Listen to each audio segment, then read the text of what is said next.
अस्सलामुअलैकुम। अच्छा, तो आज की इस वीडियो में हम लोग नए चैप्टर का आगाज़ करेंगे, chapter number 4, rotational and circular motion. अच्छा, तो ये सर्कुलर मोशन क्या है, अब क्या है, सब देखते हैं हम लोग। अच्छा, जब भी कोई बॉडी किसी दायरे में घूमती है यानी कि सर्कुलर मोशन में रोटेट करना शुरू करती है तो हम उसको कहते हैं कि ये सर्कुलर मोशन परफॉर्म हो रहा है। सिंपल, जैसे कि आपका फ़ैन है, सीलिंग फ़ैन है, दीवार पे जो लगा हुआ होता है, सर्कुलर ऑर्बिट में घूम रहा होता है, ठीक है। और आपके पास वो प्लेग्राउंड अगर वगैरह में आप लोग गए होंगे तो एक वो भी झूला होता है, merry go round and round वाला, कभी बचपन में अगर आप बैठे हों तो वो भी सर्कुलर घूम रहा होता है, ठीक है। अब सर्कुलर मोशन को समझते हैं क्या है ये, ठीक है। मान लो मेरे पास एक पार्टिकल है, ठीक है, या फिर कोई भी मोशन है जो सर्कुलरली परफॉर्म हो रहा है, कोई पार्टिकल है वो गोल गोल दायरे में घूम रहा है।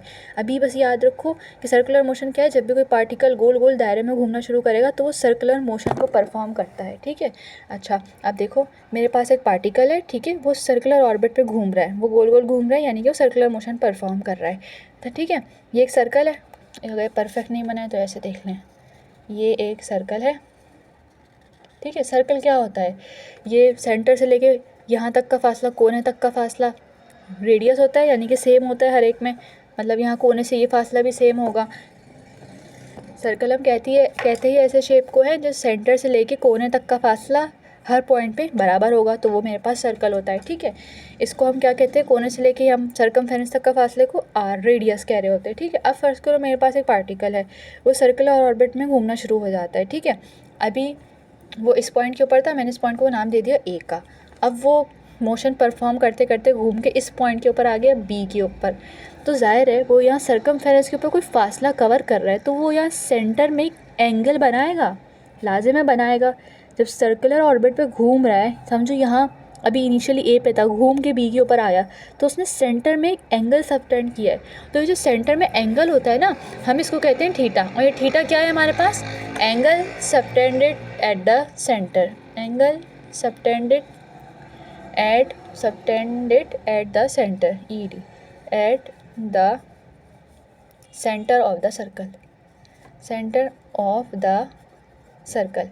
ये क्या है थीटा, ये कौन सा एंगल है, जो पार्टिकल मोशन परफॉर्म करते हुए सर्कल की सेंटर के ऊपर एंगल बना रहा है, उसको हम ये थीटा का नाम दे रहे हैं, ठीक है। अब ये एस क्या होता है हमारे पास, देखिए पहले तो ये सुने, जब ये पार्टिकल इस ए से लेके बी तक आया तो इसने यहाँ से ए से लेके बी तक कोई फासला तो कवर किया ना कोई डिस्टेंस कवर किया है, जब भी तो ए से बी तक आया है। तो ये जो ए से बी तक का डिस्टेंस पार्टिकल ने ट्रैवल किया सर्कमफेरेंस के ऊपर, ये जो सर्कल के ये जो पूरे साइड होती है उसको हम सर्कमफेरेंस कहते हैं, जो 2πr होती है, छोटी क्लास में अगर पढ़ा हो आपने। ए से बी तक आने में उसने कोई ना कोई डिस्टेंस कवर किया ना, तो जो डिस्टेंस ए से बी तक आने में पार्टिकल ने कवर किया है उसको हम कहते हैं एस, यानी कि उसको आर्क लेंथ, उसको हम कहते हैं आर्क लेंथ। क्या कहते हैं, आर्क लेंथ। और आर्क लेंथ क्या होती है, the distance covered by the particle on the circumference of the circle, on the circumference of the circle. समझ आती है बात, ठीक है। अभी तक इतनी बात हमें समझ आती है, ठीक है, सिंपल। अभी हमने थीटा और एस को डिफाइन किया, यानी कि आर्क लेंथ को, कि ये दो चीज़ें हमारे पास क्या हैं। अच्छा, अब ये देखो एक चीज़ समझो, ठीक है। यहाँ पे मेरे पास एक पार्टिकल है, सर्कुलर ऑर्बिट में वो मोशन परफॉर्म कर रहा है, ये मेरा रेडियस है, सिंपल, यहाँ से कोने से सर्कमफेरेंस तक का फासला रेडियस है। एक पार्टिकल है, वो रोटेट होकर यहाँ तक आया ए से बी तक, ठीक है, उसने एक एंगल सबटेंड किया θ1, कोई ना कोई डायरेक्ट डिस्टेंस परफॉर्म किया ए से बी तक का, तो ऑब्वियसली सेंटर पे उसने एक एंगल सबटेंड किया है। मेरे पास एक दूसरा पार्टिकल है, ठीक है, उसने भी यहाँ पे सर्कुलर ऑर्बिट कर रहा है, सर्कुलर मोशन परफॉर्म कर रहा है, ठीक है। इनिशियली वो भी पॉइंट ए पे था, उसने क्या किया, डिस्प्लेसमेंट यानी कि थोड़ा सा इधर डिस्टेंस कवर करके इधर तक आ गया पॉइंट बी तक, और उसने एक एंगल सबटेंड किया जिसको मैंने नाम दिया θ2 का।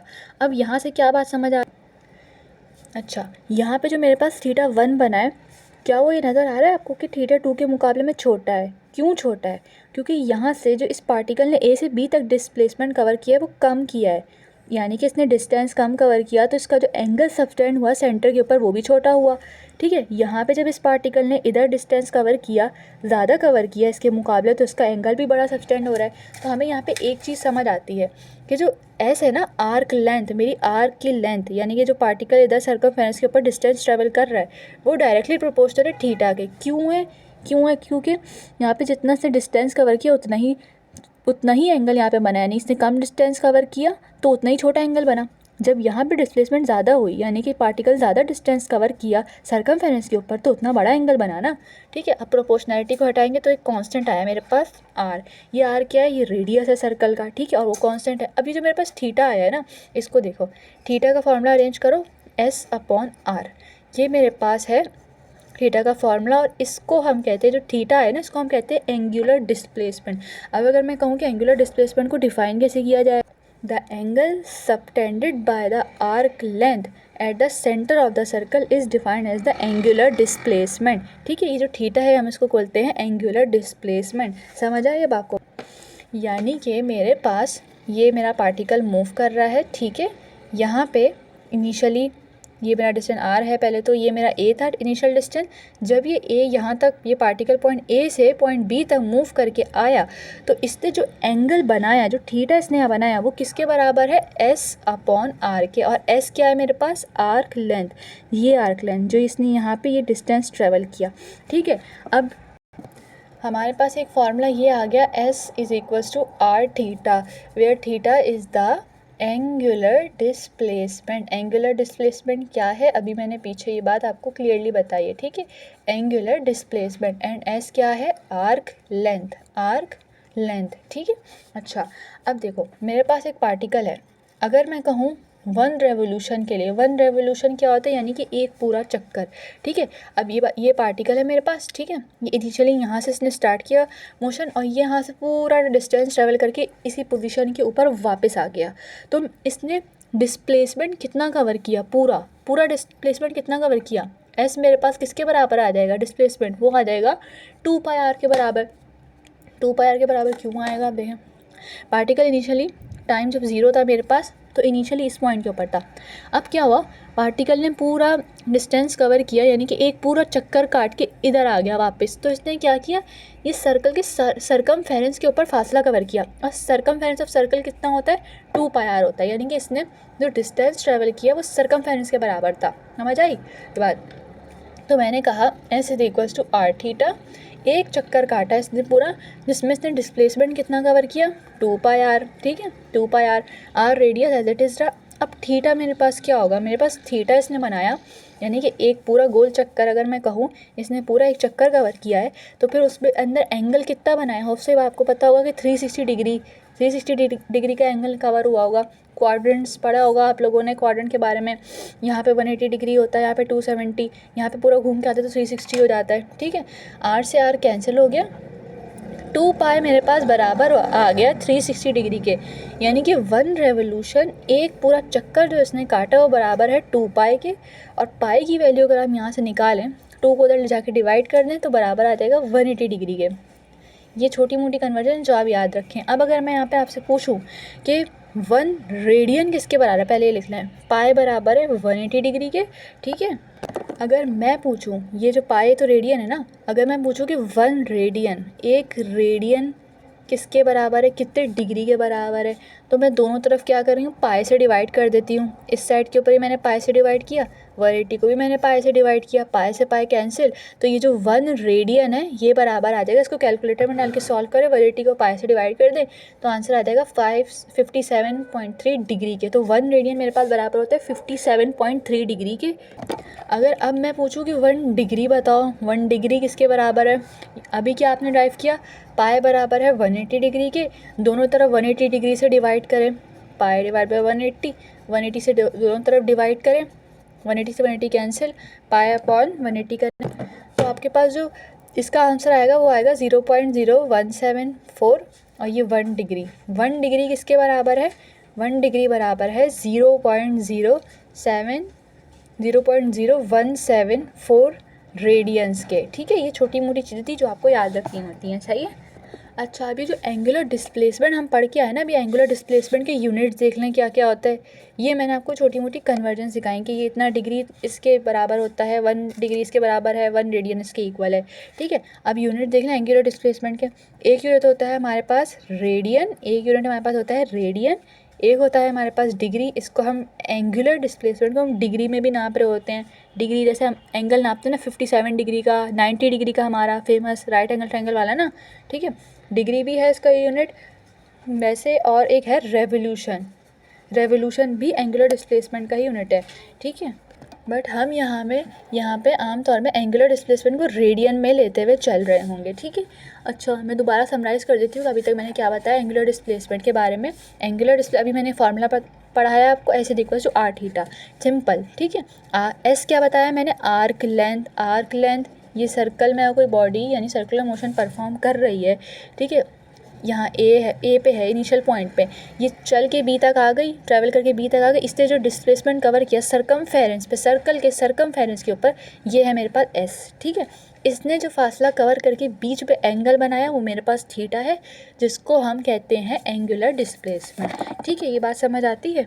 अगर ये बात समझ आती है तो अब हम देखते हैं कि हमारे पास एंगुलर वेलोसिटी क्या होती है, ठीक है। एंगुलर डिस्प्लेसमेंट अगर समझ आ गया है तो एंगुलर वेलोसिटी भी इंशाल्लाह समझ आ जाएगा, ठीक है। अब हम लोग देखते हैं एंगुलर वेलोसिटी हमारे पास क्या है। अभी तक हम लोग सिंपल, आप लोग 9-10 तक जो पढ़ के आ रहे होंगे वो आपने वेलोसिटी पढ़ा होगा, कैसे डिफाइन करते थे, डिस्प्लेसमेंट पर यूनिट टाइम। तो ये जो एंगुलर वेलोसिटी कोई नई चीज़ नहीं है, बस सिंपल इसको हम कैसे डिफाइन करते हैं, angular displacement per unit time. अच्छा, अब देखते हैं, यानी कि हाउ फास्ट और slow an object is rotating, कितना तेज़ या कम ऑब्जेक्ट रोटेट हो रहा है दायरे में, ठीक है। वैसे इसको थीटा बाय टी भी लिखते हैं, जैसे वेलोसिटी कैसे लिखते थे, वी एस अपॉन टी लिखते थे सिंपल उसको, ये थीटा बाय टी है। थीटा क्या, एंगुलर डिस्प्लेसमेंट।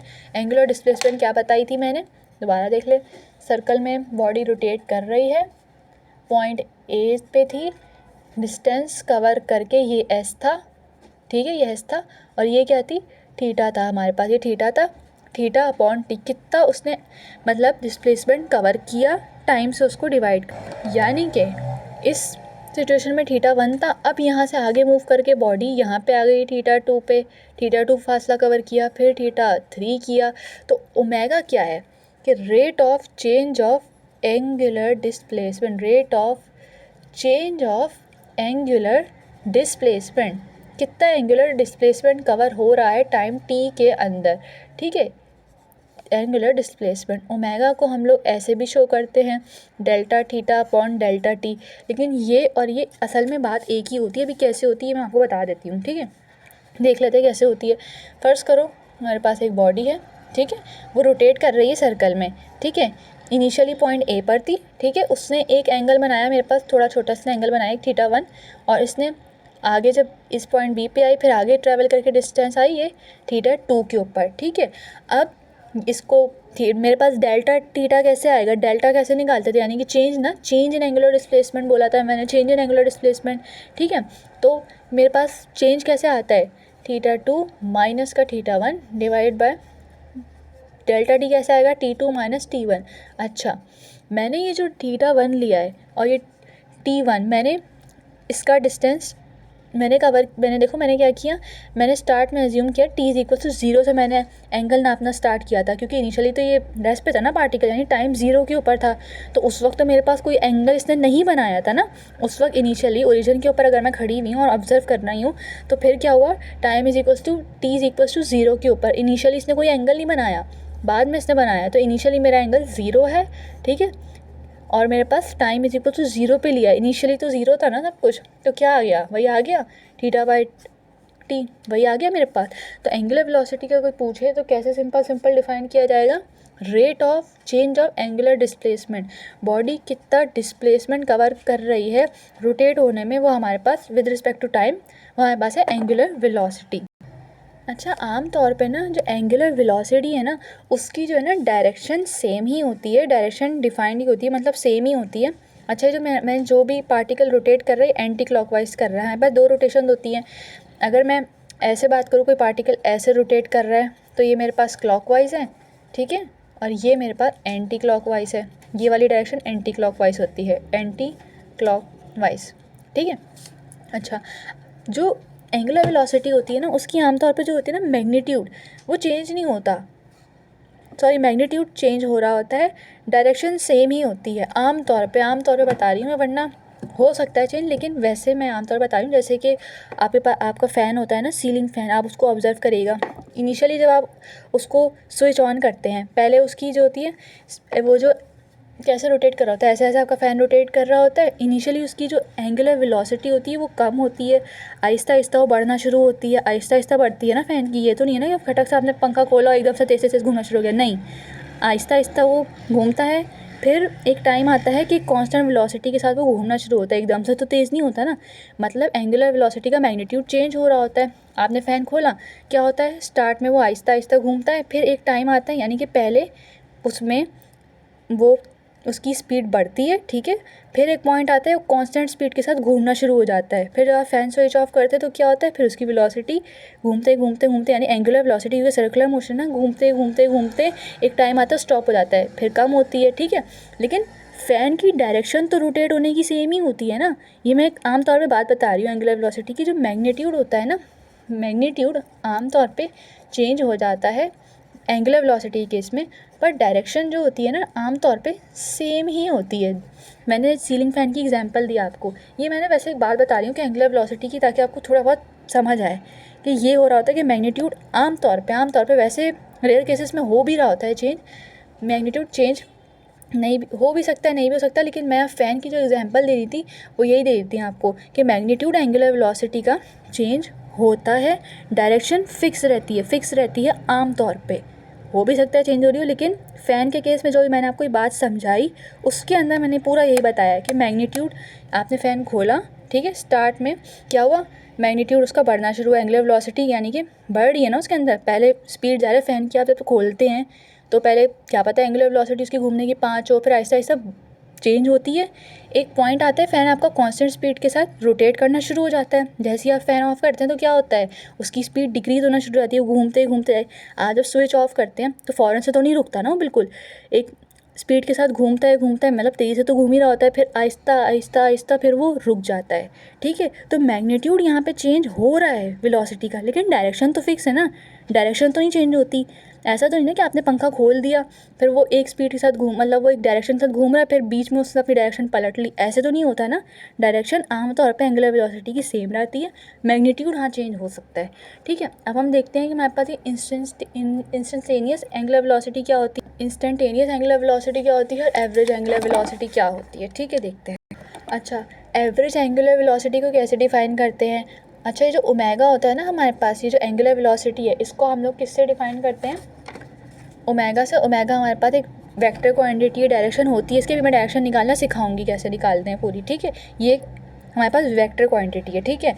अच्छा, अब देखें ओमेगा एवरेज हम लोग कैसे निकालते हैं। हमारे पास जो टोटल डिस्प्लेसमेंट कवर किया है, टोटल एंगुलर डिस्प्लेसमेंट पार्टिकल ने कवर किया, उसको टोटल टाइम से डिवाइड कर दें, फ़र्ज करते हैं, देखते हैं कैसे। अच्छा, फ़र्ज़ करो मेरे पास एक पार्टिकल है, वो रोटेट कर रहा है सर्कुलर मोशन में, ठीक है, रोटेट कर रहा है यानी सर्कुलर ऑर्बिट में, दायरे में गोल गोल गोल गोल घूम रहा है, ठीक है।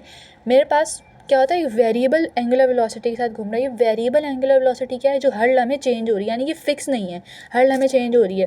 जैसे पार्टिकल घूम के इधर आया तो 5 है उसकी एंगुलर वेलोसिटी, यानी कि 5, अभी मैं यूनिट भी समझाती हूँ और अच्छा समझ आएगा। फिर अभी इस लम्हात पे 6 है, फिर 9 है, मतलब चेंज है, कोई फ़िक्स नहीं है इस पॉइंट के ऊपर, उस पॉइंट के ऊपर कोई फ़िक्स नहीं है, बस चेंज हो जा रही है, ठीक है।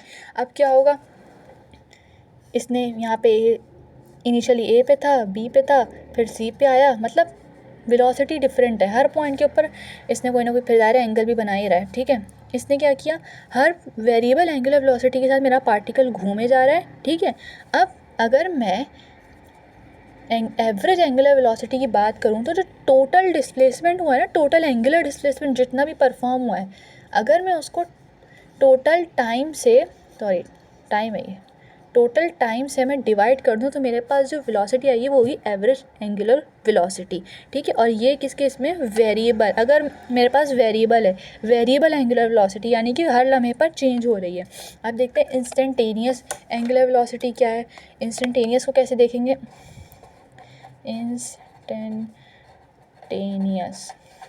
इंस्टेंटेनियस एंगुलर वेलोसिटी, पूरा नहीं लिखा मैंने, समझ जाएगा। इंस्टेंटेनियस एंगुलर वेलोसिटी को अब कैसे लिखेंगे इंस्टेंटेनियस को। अच्छा, अभी मैंने एवरेज एंगुलर वेलोसिटी क्या बताई, मैंने जितना भी टोटल डिस्प्लेसमेंट कवर कर रहा था ना पार्टिकल, टोटल एंगुलर डिस्प्लेसमेंट, वही मेरे मुंह से डिस्प्लेसमेंट निकल रहा है, उसको एंगुलर डिस्प्लेसमेंट समझिएगा, ठीक है। मैं सिंपल डिस्प्लेसमेंट बोल रही हूँ, वो एंगुलर डिस्प्लेसमेंट है, ठीक है, समझ जाइएगा उसको, मैं फ्लो में बोल रही हूँ। अच्छा, अब मैंने क्या बोला था कि फ़र्ज़ करो एक पार्टिकल है, वो वेरिएबल एंगुलर वेलोसिटी के साथ सर्कुलर मोशन परफॉर्म कर रहा है, ठीक है। इसके वेरिएबल एंगुलर वेलोसिटी यानी कि किसी भी पॉइंट पे सेम नहीं है, हर पॉइंट के ऊपर चेंज हो रही है। यानी कि मान लो इधर अगर 5 है, इधर 9 है, 19 है, इधर 13 है, कुछ भी है, मतलब वेरिएबल है, चेंज हो जा रही है, सेम नहीं है किसी भी पॉइंट के ऊपर। तो अगर मुझे किसी भी एक लम्हे की वेलोसिटी चाहिए, यानी कि बी से सी तक वाली अगर मैंने फ़र्ज़ कर ली, मुझे इस पॉइंट के ऊपर किसी भी एक लम्हे की वेलोसिटी जो चाहिए ना, उसको हम कहते हैं इंस्टेंटेनियस एंगुलर वेलोसिटी। जबकि एवरेज एंगुलर वेलोसिटी में हम क्या कर रहे थे, जितना भी टोटल एंगुलर डिस्प्लेसमेंट हुआ है उसको हम टोटल टाइम से डिवाइड कर रहे थे। यहाँ पे हम क्या करेंगे, हमें जिस लम्हे की चाहिए ना, छोटा सा टाइम, किसी भी इंटरवल की वेलोसिटी जो चाहिए, ठीक है, उसको अगर मैं कैलकुलेट करूँ तो वो मेरी होगी इंस्टेंटेनियस एंगुलर वेलोसिटी। इसको हम लिखते कैसे हैं, इसको हम ऐसे लिखते हैं, limit delta T tends to 0 delta theta upon delta T. और ये जो डेल्टा टी है ना, ये बहुत छोटा टाइम ऑफ रेफरेंस है, छोटा टाइम फ्रेम कह लो, यानी कि बहुत ही कोई छोटा सा टाइम इंटरवल होता है, दो पोजीशंस के दरम्यान का बहुत ही कोई छोटा सा इंटरवल है, ठीक है। तो इंस्टेंटेनियस एंगुलर वेलोसिटी को कैसे डिफाइन करेंगे, मतलब क्या होगी वो, सिंपल ज़बान में अगर बोलूँ तो angular velocity at any instant of time is called instantaneous angular velocity. किसी भी एक लम्हे की अगर आप वेलोसिटी निकालना चाह रहे हैं तो फिर उसको, वो जो वेलोसिटी आप कैलकुलेट करेंगे, यानी कि एंगुलर वेलोसिटी जो आप कैलकुलेट करेंगे, उसको हम बोलेंगे इंस्टेंटेनियस एंगुलर वेलोसिटी। अच्छा, अब इसके कुछ 1 मिनट के लिए यूनिट रुक के देख लेते हैं, ठीक है। इसके यूनिट्स क्या होंगे, ओमेगा है क्या, angular displacement divide by time. Angular displacement के हमने यूनिट क्या देखे थे, एक देखा था रेडियन, डिग्री और रेवोल्यूशन देखा था, ठीक है। तो इसका क्या होगा, रेडियन पर सेकेंड, डिग्री पर सेकेंड, ये इसके कुछ यूनिट्स हैं एंगुलर वेलोसिटी, और एक है रेवोल्यूशन पर सेकेंड। हम लोग इधर वैसे ज़्यादातर रेडियन पर सेकेंड लेके चल रहे होते हैं, क्योंकि एंगुलर डिस्प्लेसमेंट को हम लोग रेडियन में नाप रहे होते हैं, हमारा स्टैंडर्ड है नापने का। और एक यूनिट होता है इसी का एंगुलर वेलोसिटी का, ये होता है रेवोल्यूशन पर मिनट, ठीक है, ये भी एक यूनिट होता है। वैसे हम रेडियन पर सेकंड लेके चल रहे होंगे। अच्छा, अब एक चीज़ इधर देख लेते हैं, अपने पास पहले एक जगह लिख लिएगा कि अगर कोई body moving with uniform angular velocity, तो उस केस के अंदर हमारे पास क्या होगा, ओमेगा इंस्टेंटेनियस बराबर होगा ओमेगा एवरेज के, ठीक है। जब हमारे पास फ़र्ज़ करो एक दायरे में बॉडी गोल गोल घूम रही है, ठीक है, और वो कांस्टेंट एंगुलर वेलोसिटी के साथ रोटेट करिए, सॉरी यूनिफॉर्म एंगुलर वेलोसिटी के साथ, यानी कि हर लम्हे उसका जो मैग्नीट्यूड है वो सेम ही है। यानी कि अगर मैं कहूँ एक बॉडी है दायरे में घूम रही है, ठीक है, इस लम्हे के ऊपर भी इसका यूनिट क्या है, रेडियन पर सेकंड में नापते हैं। फ़र्ज़ करो 4 रेडियन घूम रही है, यानी कि हम इसको डिफ़ाइन कैसे करेंगे, 4 रेडियन इसने फासला कवर किया पर सेकंड 4 रेडियन पर सेकंड फासला कवर कर रही है, इधर भी 4 रेडियन पर सेकंड फासला कवर करे जा रही है।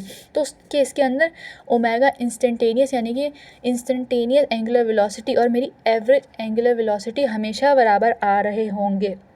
अगर बॉडी मेरी यूनिफॉर्म एंगुलर वेलोसिटी के साथ नहीं घूम रही, यूनिफॉर्म एंगुलर वेलोसिटी कैसे बताऊँ, अगर आप सीलिंग फ़ैन जब ऑन करते हैं, वही सीलिंग फ़ैन की एग्जांपल दे देती हूँ, क्योंकि उसको आप डेली लाइफ में ऑब्जर्व करते रहते हैं ना, अपने घर में ही बैठे हुए हो, ऊपर पंखा देखो, जब अब आप फ़ैन ऑन करते हैं तो वो आहिस्ता पहले हल्की स्पीड के साथ आहिस्ता घूम रहा होता है, ठीक है, फिर एक टाइम आता है वो एक कांस्टेंट स्पीड के साथ मूव करना शुरू कर देता है, कांस्टेंट स्पीड हो जाती है ना उसकी। ऐसा तो नहीं है अभी जैसे आपका फ़ैन अगर घूम रहा होगा घर में, उसको देखिएगा तो वो एक कांस्टेंट एंगुलर वेलोसिटी के साथ घूमे जा रहा है। ऐसा तो नहीं ना कि हर लम्हे घूमते हुए कभी बढ़ रही है कभी कम हो रही है। वो कम उस वक्त होती है जब आप फ़ैन का स्विच ऑफ करते हैं, तो फिर वो आहिस्ता कम होती है। जब आप स्विच ऑन करते हैं तो आहिस्ता बढ़ती है, और एक टाइम आता है जिसके ऊपर एक स्पीड उसकी पर्टिकुलरली फिक्स हो जाती है। उस सूरत में जो मेरा फ़ैन घूम रहा है वो कांस्टेंट एंगुलर वेलोसिटी के साथ घूम रहा है, सॉरी यूनिफॉर्म एंगुलर वेलोसिटी के साथ घूम रहा है।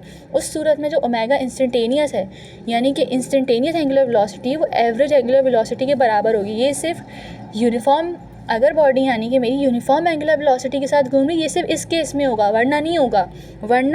वरना अगर मेरी बॉडी, सुनो क्लियर रखो, अगर मेरी बॉडी यूनिफॉर्म एंगुलर वेलोसिटी के साथ घूम रही है तो बस उस केस के अंदर एवरेज एंगुलर वेलोसिटी और इंस्टेंटेनियस एंगुलर वेलोसिटी बराबर होंगे। वरना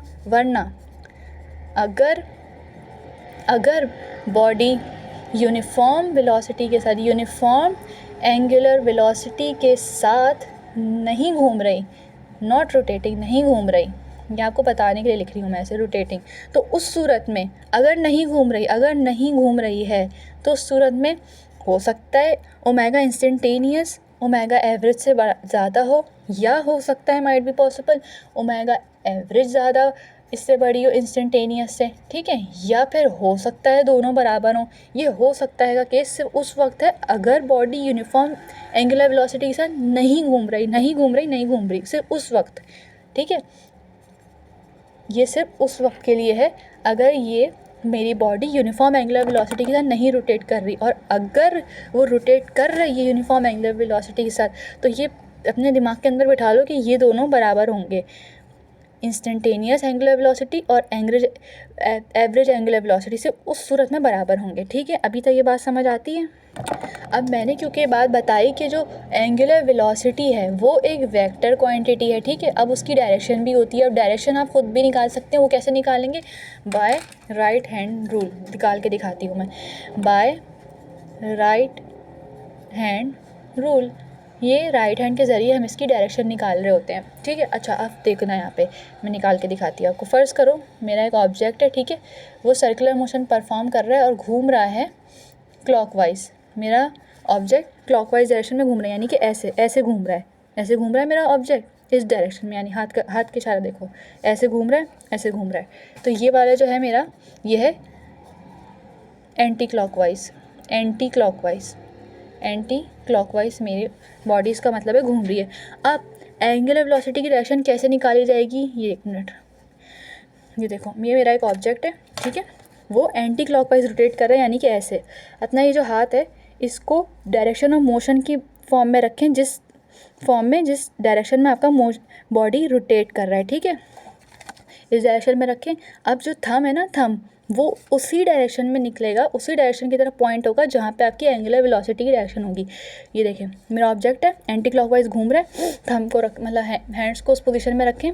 थंब कहाँ डायरेक्ट कर रहा है मेरा? आउटवर्ड आ रहा है, बाहर की तरफ आ रहा है। नहीं, दोबारा देखें, एंटी क्लॉकवाइज है, मैंने जहाँ भी ऑब्जेक्ट मेरा मोशन परफॉर्म कर रहा है मैंने उधर अपना हाथ को ऐसे रखा। थंब अल्टीमेटली कहाँ डायरेक्ट कर रहा है? आउटवर्ड, यानी कि आप लोग की तरफ थंब डायरेक्ट कर रहे हैं, यानी कि आउटवर्ड। तो इस केस में, अच्छा, जो आउटवर्ड डायरेक्शन होती है उसको हम ऐसे डॉट से शो करते हैं। इस केस में जब मेरे ऑब्जेक्ट एंटी क्लॉकवाइज घूम रहा था, दोबारा देखो, एंटी क्लॉकवाइज घूम रहा है, तो ओमेगा की डायरेक्शन कहाँ है? आउटवर्ड। ये थंब बताता है ओमेगा की डायरेक्शन, ठीक है, ये आउटवर्ड है। ये एंटी क्लॉकवाइज के केस में ओमेगा की डायरेक्शन क्या है? आउटवर्ड है, बाहर है, आउटसाइड ऑफ द प्लेन है, ठीक है। अच्छा, अब अगर मैं कहूँ कि मेरा ऑब्जेक्ट क्लॉकवाइज घूम रहा है तो क्या होगी? निकालते हैं। ये मेरा एक ऑब्जेक्ट है, ये अब ये घूम रहा है क्लॉकवाइज क्या होता है? ऐसे घूमता है ना ऑब्जेक्ट। क्लॉकवाइज आपकी घड़ी है, घड़ी की सुइयाँ जैसे घूमती हैं, ऐसे घूमती है ना घड़ी की सुई, ठीक है, ये है क्लॉकवाइज डायरेक्शन। अब क्लॉकवाइज में ओमेगा की डायरेक्शन क्या होती है वो भी निकालते हैं अभी, ठीक है। क्लॉकवाइज में डायरेक्शन, राइट हैंड लें अपना, जहाँ पे भी ऑब्जेक्ट का मोशन हो रहा है उस डायरेक्शन में अपने हाथ को रखें। देखें, ये रहा मेरा ऑब्जेक्ट, ऐसे घूम रहा है क्लॉकवाइज, हाथ को इसी डायरेक्शन में रखें। जो थंब है वो कहाँ पॉइंट कर रहा है? इन्वर्ट कर रहा है। दोबारा देखें, मैंने अपना हाथ को उसी डायरेक्शन में रखा जिस डायरेक्शन में मेरा ऑब्जेक्ट मूव कर रहा है, रखा, ठीक है, ऐसे मूव कर रहा है ना ऑब्जेक्ट, ऐसे जा रहा है, क्लॉकवाइज जा रहा है, रखें। थंब कहाँ अब पॉइंट आउट कर रहा है?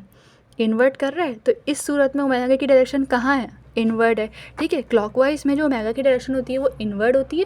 ये देखें, ऐसा, ये राइट हैंड से क्यों करे बेटा? राइट हैंड रूल से ही निकालते हैं। ये देखें, ये रखी मैंने, मेरा थंब कहाँ पॉइंट कर रहा है? इन्वर्ट कर रहा है। इस केस में देखें एंटी क्लॉकवाइज है, करें, इसी डायरेक्शन में मूव करवाएं अपने हैंड्स को रोटेशन दें, कहाँ आ रही है, आउटवर्ड। एंटी क्लॉकवाइज में ओमेगा की डायरेक्शन आउटवर्ड होती है और क्लॉकवाइज के अंदर होती है इनवर्ड। ये देखें, ये हाथ रखें ऐसे, थंब कहाँ पॉइंट कर रहा है, इन कर रहा है, ठीक है। तो क्लॉकवाइज में ओमेगा की डायरेक्शन जो होती है वो इनवर्ड होती है। ये बात समझ आती है आपको? हमने ओमेगा के यूनिट्स भी देख लिए हैं, ठीक है, यूनिट्स देख लिए, डेफिनेशन देख ली, डेफिनेशन भी मैंने डिफ़ाइन कर दी और डायरेक्शन निकालना भी सीख ली। अब हम लोग चलते हैं, डायरेक्शन निकालना भी सीख ली, अब हम लोग देखते हैं कि एंगुलर एक्सेलरेशन हमारे पास क्या होती है। ये वाली बात डायरेक्शन आई होप सो आपको निकालना आ गई होगी। और अच्छा, जो क्लॉकवाइज होती है ना, क्लॉकवाइज रोटेशन, उसको हम ऐसे क्रॉस से डिनोट करते हैं, सॉरी, इनवर्ड डायरेक्शन के लिए हम क्रॉस यूज़ कर रहे होते हैं और ये जो आउटवर्ड डायरेक्शन होती है उसके लिए हम डॉट यूज़ कर रहे होते हैं, ठीक है। वैसे ही आपको मेरा मकसद ये सिखाने का था, डायरेक्शन निकालना। आई होप सो ये आ गया होगा आप लोग को, समझ नहीं आ रहा हो तो वीडियो को पॉज करके देख लीजिएगा, ठीक है। हम लोग मूव ऑन करते हैं कि एंगुलर एक्सेलरेशन क्या है। अच्छा, अब एंगुलर एक्सेलरेशन क्या है, सबसे पहले अपने दिमाग में वो लाएं, सिंपल एक्सेलरेशन को आप लोग कैसे डिफ़ाइन कर रहे होते थे। Rate of change of velocity is known as acceleration, ऐसे ही लिखते थे, A is equals to delta V upon T, या फिर वी अपॉन टी लिखते थे अगर बहुत ज़्यादा सिंपल ज़बान में कहूँ। Change in velocity per unit time define कर रहे होते थे। तो एंगुलर एक्सेलरेशन मेरे पास क्या है, rate of change of angular velocity is known as angular acceleration, simple, ठीक है। लिख लेते हैं यहाँ पे, the rate of change of angular velocity, the rate of change of angular velocity is known as angular acceleration, ठीक है। अब इसको डिनोट करते हैं ग्रीक लेटर अल्फा से। ये भी एक अदद ऑब्वियसली वेक्टर क्वांटिटी है, ठीक है, डेल्टा ओमेगा अपॉन टी। कितनी एंगुलर वेलोसिटी में चेंज आया है टाइम के अकॉर्डिंग, कितनी एंगुलर वेलोसिटी में चेंज आया विद रिस्पेक्ट टू टाइम। इसका यूनिट होता है हमारे पास रेडियन पर सेकेंड स्क्वायर। यानी कि अब अगर मैं बात करूँ, ये ओमेगा का यूनिट क्या होता है, रेडियन पर सेकेंड, ठीक है। टाइम पे यूनिट क्या है, सेकेंड, ठीक है। सेकेंड जब मल्टीप्लाई होगा तो सेकेंड स्क्वायर हो जाएगा। यानी कि अगर मेरी कोई बॉडी है वो 4 रेडियन पर सेकेंड से मूव कर रही है, तो एंगुलर एक्सेलरेशन को मैं कैसे डिफाइन कर रही हूँ, मेरी जो बॉडी मेरी 4 रेडियन पर सेकेंड के साथ मूव कर रही है पर सेकेंड, 4 रेडियन पर सेकेंड मूव कर रही है पर सेकेंड, तो वो मेरी एंगुलर एक्सेलरेशन हो गई। 4 तो मैंने एग्जाम्पल दिए थोड़ा सा मैग्नीट्यूड के हवाले से समझाने के लिए, ठीक है। अच्छा, अब यहाँ पे एक बात देखें, एंगुलर एक्सेलरेशन किस चीज़ पे डिपेंड कर रही है, चेंज इन ओमेगा पे। यानी कि एंगुलर वेलोसिटी में मेरी चेंज कितना आएगा, जब चेंज आएगा तो ही एंगुलर एक्सेलरेशन आएगी ना। अगर अल्फ़ा मेरे पास नॉन ज़ीरो है तो उसके लिए शर्त ये है कि डेल्टा ओमेगा भी नॉन ज़ीरो हो। भाई डेल्टा ओमेगा नॉन ज़ीरो हो, यानी कि अगर इसके अंदर ज़ाहिर है अगर ये ज़ीरो हो जाएगा, चेंज इन ओमेगा ज़ीरो हो जाएगा, तो जाहिर सी बात है एंगुलर एक्सेलरेशन भी तो ज़ीरो हो जाएगी। एंगुलर एक्सेलरेशन खुद क्या है, चेंज ऑफ एंगुलर वेलोसिटी। अगर मेरे पास डेल्टा ओमेगा ही ज़ीरो आ जाएगा तो ऑब्वियस ही बात है अल्फ़ा भी ज़ीरो आ जाएगा ना मेरे पास। यानी कि बॉडी में चेंज होना चाहिए। एंगुलर एक्सेलरेशन के लिए शर्त यही है कि ओमेगा में चेंज आएगा तो एंगुलर एक्सेलरेशन मेरे पास आएगी। यानी कि अगर मेरे पास body moving with constant angular velocity, यानी कि कोई भी उसका मैग्नीट्यूड भी नहीं चेंज हो रहा है, कांस्टेंट एंगुलर वेलोसिटी, यानी कि इसका मैग्नीट्यूड भी चेंज हो रहा है, neither magnitude is changing not direction, यानी कि डायरेक्शन भी उसकी फिक्स है, चेंजिंग और डायरेक्शन इज़ फिक्स, डायरेक्शन भी फिक्स है, एंड यानी कि एंड डायरेक्शन इज़ फिक्स। तो इस केस में मेरे पास जो अल्फ़ा होगा यानी कि एंगुलर एक्सेलरेशन होगी वो ज़ीरो होगी। क्यों ज़ीरो होगी भाई, जाहिर सी बात है जब चेंज ही नहीं आ रहा है, डेल्टा क्या है, वो चेंज ही है ना, है क्या angular acceleration, rate of change of angular velocity. जब चेंज ही नहीं आ रहा तो जाहिर सी बात है एंगुलर एक्सेलरेशन मेरी ज़ीरो हो जाएगी। अब क्योंकि मैंने बात बोली कि एंगुलर एक्सेलरेशन जो है मेरे पास एक अदद वेक्टर क्वांटिटी है, तो इसकी हम डायरेक्शन कैसे निकालते हैं, हम देखते हैं। डायरेक्शन मैं आपको समझाती हूँ। इसकी डायरेक्शन राइट हैंड रूल से नहीं निकलती है, बल्कि इसकी डायरेक्शन हम वेलोसिटी को देख के ही निकाल रहे होते हैं। कैसे, अभी मैं समझाती हूँ। अच्छा, यानी कि फ़र्ज़ कर लें मेरे पास एक कार है, ठीक है, वो मूव करना शुरू होती है, यानी कि उसकी वेलोसिटी इंक्रीज़ हो रही है, ठीक है, मूव कर रही है, वेलोसिटी इंक्रीज़ हो रही है। यहाँ पे ऐसे देखें, वेलोसिटी कार की इंक्रीज़ हो रही है, ठीक है, कार मूव करती हुई आगे जा रही है, सही है। तो क्या हो रहा है, उसके अंदर फोर्स लग रही है। जब फोर्स लग रही है तो फोर्स की डायरेक्शन भी फॉरवर्ड है, ऐसे स्ट्रेट है, ठीक है। जब फोर्स की डायरेक्शन नहीं है तो ऑब्वियसली एक्सेलरेशन भी इस डायरेक्शन में प्रोड्यूस होगी। क्यों होगी? न्यूटन का लॉ F=ma। फोर्स और एक्सेलरेशन की डायरेक्शन सेम होती है, ठीक है। तो इस केस में क्या है, वेलोसिटी और एक्सेलरेशन, अभी मैं वेलोसिटी और एक्सेलरेशन के थ्रू समझा रही हूँ, ये समझ आ जाएगा तो एंगुलर एक्सेलरेशन और एंगुलर वेलोसिटी वाली चीज़ खुद ही दिमाग में आ जाएगी। वेलोसिटी और एक्सेलरेशन क्या है आपस में?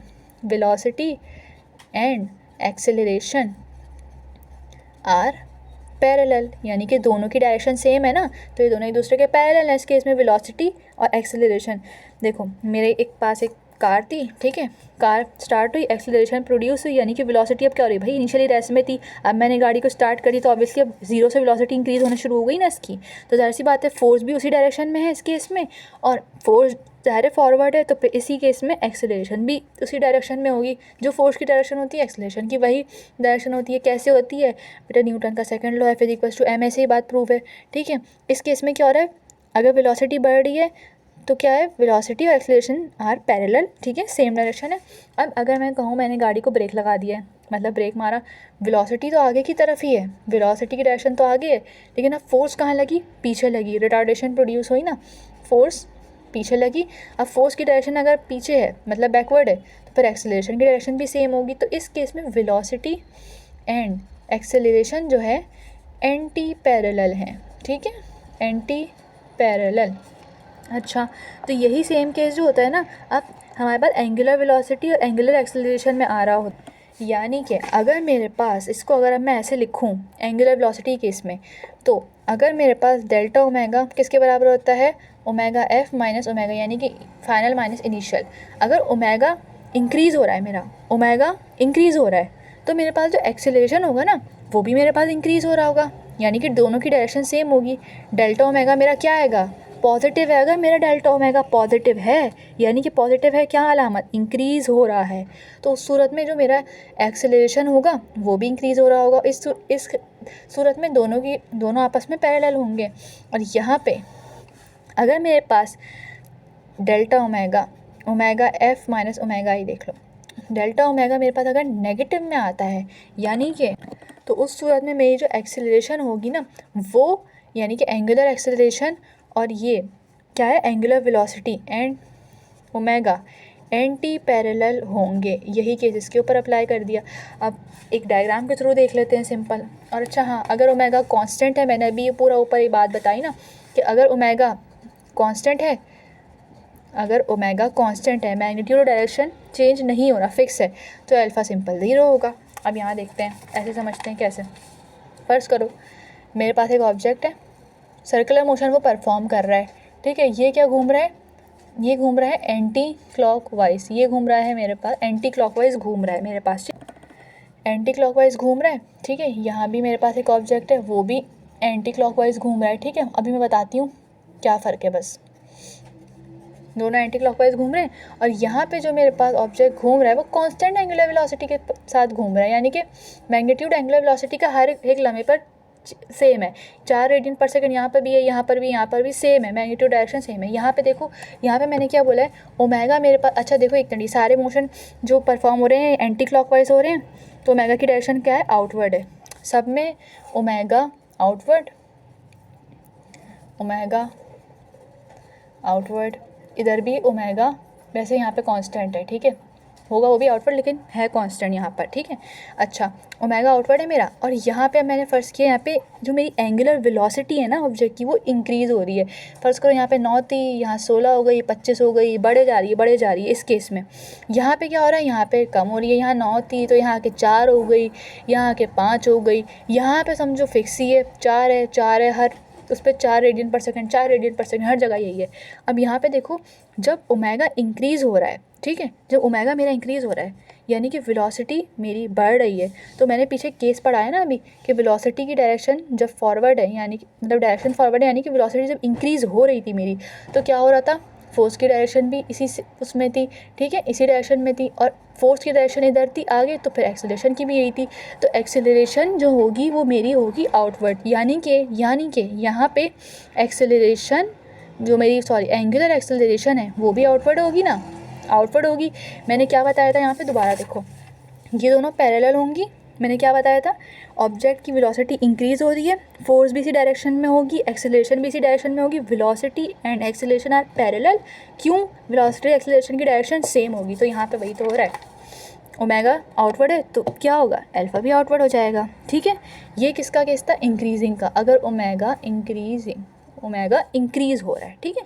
यहाँ पे आओ, अब यहाँ पे ओमेगा की डायरेक्शन आउटवर्ड है, एंटी क्लॉकवाइज आउटवर्ड, थंब कहाँ आ रहा है, आउटवर्ड आ रहा है, ठीक है। अब यहाँ पे मैंने क्या बोला, डिक्रीज़ हो रही है, ओमेगा डिक्रीज़ हो रही है। यहाँ पे 9 थी, 4 हो गई, फिर 5 हो गई, मतलब पहले 9 थी, फिर 4 हुई, फिर मतलब 4 नहीं, फिर ये कम हुई ना, 3 कम हो जा रही है, 2 सॉरी मैंने फ्लो में बना दिया, 4 है, फिर 3 है, फिर 2 है, कम हो जा रही है। इस केस में ओमेगा डिक्रीजिंग है, ठीक है।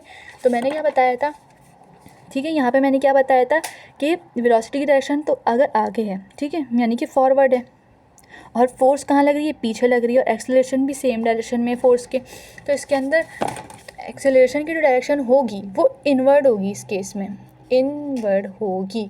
क्यों होगी? क्योंकि इस केस में ओमेगा और एक्सेलरेशन जो होंगे वो होंगे anti parallel. Anti parallel, parallel का मतलब होता है डायरेक्शन सेम, ठीक है, और एंटी पैरेलल यानी कि डायरेक्शन सेम नहीं हो। इधर तो जो एंगुलर वेलोसिटी है वो एंगुलर एक्सेलरेशन मेरी ज़ीरो होगी। क्यों ज़ीरो हो रही है? क्योंकि एंगुलर वेलोसिटी जब मेरी कांस्टेंट हो गई तो एक ऑब्वियस है ना कि मेरे पास जो एंगुलर एक्सेलरेशन है वो मेरे पास ज़ीरो आ गई। उम्मीद है ये वाली चीज़ आपको समझ आ गई होगी, इसकी डायरेक्शन निकालना एंगुलर एक्सेलरेशन की। अच्छा, अब यहाँ पे एक फाइनल चीज़ देख लें, कांस्टेंट एंगुलर एक्सेलरेशन क्या होती है। कांस्टेंट एंगुलर एक्सेलरेशन, अगर मेरे पास जो ओमेगा है वो चेंज हो रहा है बट यूनिफॉर्मली हो रहा है, यानी कि वो यूनिफॉर्मली चेंज हो रहा है, ठीक है, यूनिफॉर्मली मेरा ओमेगा चेंज हो रहा है, तो उस सूरत में मेरे पास क्या होगा, जो इंस्टेंटेनियस एंगुलर एक्सेलरेशन होगी वो बराबर हो जाएगी एवरेज एंगुलर एक्सेलरेशन के। वही के जो मैंने अभी यहाँ पे कहाँ पढ़ाया था, पीछे बात बताई थी ना, जैसे वो एंगुलर वेलोसिटी वाला जो केस था वही यहाँ पे लगेगा, ठीक है। सिंपल यहाँ पे ये बात होगी, ये वाली चीज़ अपने दिमाग में रखिएगा। जो एक मैंने केस बताया था ये सिर्फ कब होगा, जब मेरे पास ओमेगा यूनिफॉर्मली चेंज होगा, सिर्फ उस सूरत में इंस्टेंटेनियस एंगुलर एक्सेलरेशन और एवरेज एंगुलर एक्सेलरेशन बराबर होगा, ठीक है बेटा, समझ आती है बात। तो आज की जो हमने ये वाली लेक्चर 1 था, ये चैप्टर 4 का, तो इसके अंदर हमने ये कॉन्सेप्ट देखा कि एंगुलर डिस्प्लेसमेंट क्या है, एंगुलर वेलोसिटी क्या है, फर्दर हमने एंगुलर एक्सेलरेशन को भी देखा, उनकी डायरेक्शन निकालना। आई होप से आपको आ गई होगी अच्छे से, ठीक है। फर्दर कोई क्वेश्चन हो तो कॉमेंट सेक्शन में feel free to ask it, ठीक है। नेक्स्ट लेक्चर के अंदर हम लोग इनका relation between linear velocity and angular velocity को डिस्कस कर रहे होंगे इंशाल्लाह, ठीक है। तब तक के लिए अल्लाह हाफिज़।